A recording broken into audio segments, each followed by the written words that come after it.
네, 안녕하십니까. 인천 부평을 박선원입니다. 김영현 후보자 스스로 국방장관 부적격자라는 거 인정하십니까? 인정하지 않습니다. 몇십 년을 공직자 군인으로 살아왔다고 했는데 알고 보니 온갖 비리의 종합판입니다. 지금까지 상습적으로 공직자윤리법을 위반해왔습니다. 법무법인 취업 후 1년 4개월간 취업사실 신고 안 했습니다. 취업심사도 없이 육군협회 지상군 연구소장에 취업했습니다. 강연, 세미나 단 2번 참석하고 900만 원 받았습니다. 후보자는 이수페타시스라는 기업에 취업했는데 군 시절 이수건설에 특혜를 제공하고 전역한 후 그 대가로 전혀 경력이나 전문성과 상관없는 이수페타시스에 취업했다는 의혹이 있습니다. 한편 후보자 딸은 2005년부터 2011년까지 프랑스와 영국에서, 아들은 2014년부터 23년까지 미국에서 각각 7년과 10년을 유학했습니다. 후보자는 그 기간 동안 아파트 2채를 매입했습니다. 자식 둘을 미국, 영국, 프랑스에 도합 17년간 유학 보내고 그동안 서울 시내 아파트 2채 샀죠. 이것이 군인 월급으로 가능합니까? 아까 그나마 모아둔 돈 쌈짓돈으로 우리 군인들 고생한다 했는데 본인은 왜 이렇게 사셨습니까? 자녀 유학 비용, 아파트 구입 비용의 출처, 재산 형성 과정 자료 제출해 주시기 바랍니다. 또한 후보자 아들은 10년 동안 미국에 있다 귀국한 뒤 바로 모 종합상사 대표 이사실에 과장으로 취업합니다. 어떤 경력도 없이. 그런데 고정급 500만 원이라는 딱 떨어진 금액을 받습니다. 아파트 한 수가 강하게 의심되는 상황입니다. 세원 종합상사 전 대표이사 최두원 씨를 모른다 하지는 않을 것입니다. 방금 부동산 말씀드렸는데 지난 10년간, 9년간 정확하게 부동산 비리 내역입니다. 후보자는 2020년 7월 1일부터 첫째 딸로부터 홍은동 소재 부동산 5억 5천만 원을 샀어요. 딸이 아빠에게 집을 팔았습니다. 부모가 자식에게 증여 상속은 받지만 자식이 부모에게 아파트를 팔았습니다. 매우 비정상적입니다. 양도소득세, 증여세, 자금 출처, 입금 송금 내역, 증빙자료 제출해 주십시오. 제가 부적격자라고 했지요. 화면 봐주십시오. 북악산 청와대입니다. 청와대는 북악산, 인왕산 등 자연 엄폐물의 구실로 유사시 대통령의 생존성, 경호처장이 가장 중시하는 대통령의 유사시 생존성을 극대화하는 천혜의 지형에 자리 잡고 있었습니다. 지하 벙커에는 최첨단 통신, 영상시설을 갖추고 북한의 폭격에도 버틸 수 있다고 합니다. 그런데 후보자가 대통령실 용산 이전 주도했죠. 무방비 밀집 노출, 직경 255m 안에 대통령실, 국방장관, 합참의장 근무시설 함께 있습니다. 핵무기도 필요 없죠. 이 정도면. 북한이 무수히 가지고 있는 재래식 탄도미사일 몇 발이면 대통령실, 국방부 합참이 초토화될 수도 있습니다. 김영현 후보자는 시작부터 대통령의 생존성을 스스로 위협하는 경호처장이 대통령 생존성을 위협해요. 자격이 없었습니다. 원래부터. 보십시오. 무방비로 노출된 대한민국 전쟁 지휘부 어디서 살고 있습니까? 최근 단거리 미사일 이동식 발사대 북한이 250대 공개했습니다. 한 대당 4발의 미사일이 들어갑니다. 재래식 탄도미사일 4발이면 대한민국의 대통령, 국방장관, 합참의장 한꺼번에 무력화될 수 있습니다. 도대체 누가 이런 생각을 한 것입니까?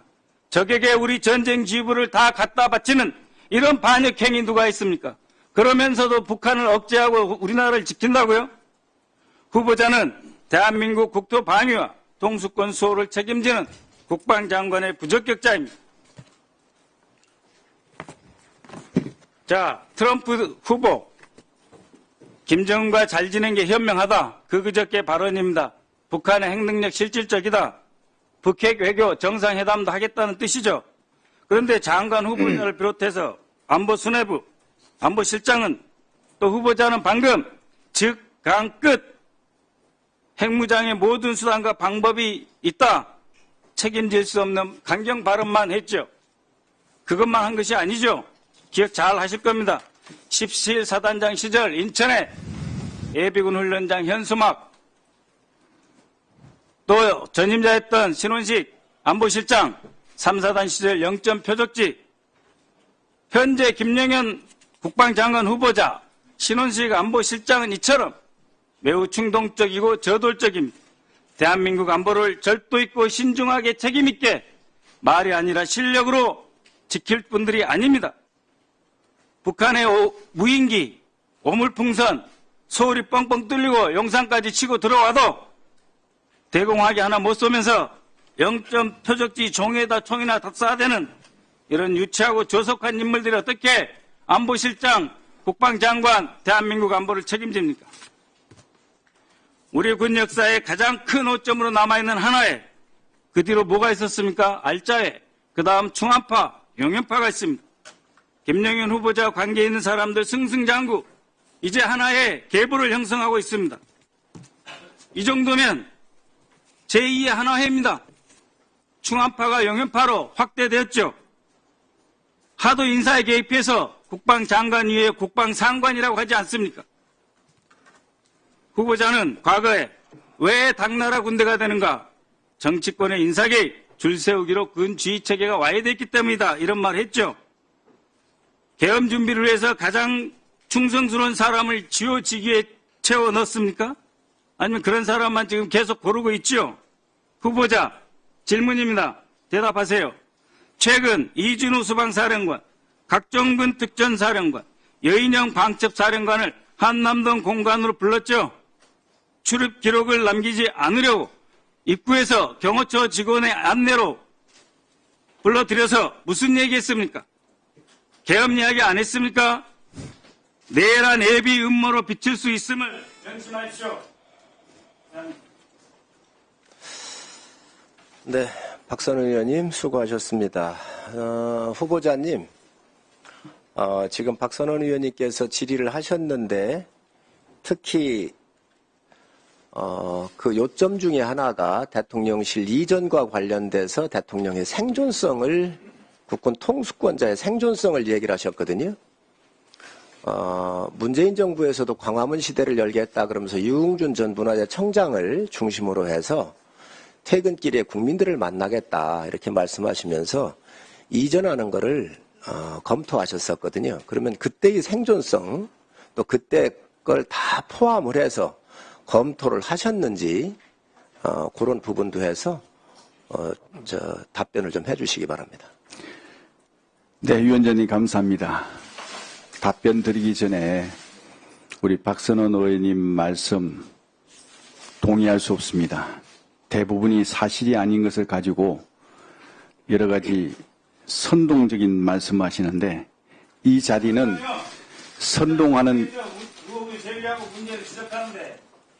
선동하는 우선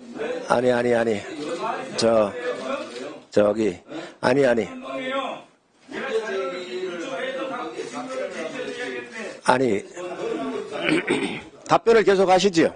예, 선동하는 자리가 아니라 청문회 그야말로 듣는 자리입니다. 이런 어떤 사실이 아닌 것을 가지고 거짓 선동하고 정치 선동하는 자리가 아니라고 생각합니다. 하나하나 밝히겠습니다. 우선 청와대 이전과 관련한 내용입니다. 청와대 이전은 권위주의 권력의 상징에서 벗어나기 위해서 역대 대통령님들께서 국민께 공약하고 실천해 오신 겁니다. 그런데 모두 실패하셨습니다. 실패하신 것을 디딤돌 삼아서 지금 윤석열 대통령께서 성공을 하신 겁니다. 국민과의 약속을 지키신 겁니다. 국민과의 약속을 지키고 70년간 묻혀있던 청와대의 역사가 담긴 청와대를 국민의 품으로 돌려드린 겁니다. 이게 비난받을 일이 아니라고 생각합니다.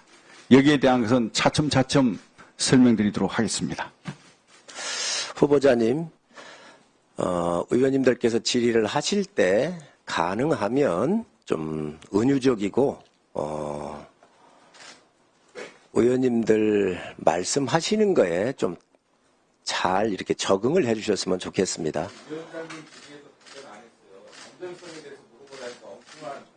아니, 황 의원님, 그래서 여기는 또 의원님들께서 묻는 자리이기 때문에 가능하면 좀 톤을 좀 낮추시는 것도 하나의 방법일 것 같습니다. 그래서 아닌 팩트에 대해서는 소신껏 말씀하십시오. 예. 그러나 언어의 선택에 있어서는 좀 부드러운 말씀을 써주시면 좋겠습니다. 다음은 유영은 의원님 질의해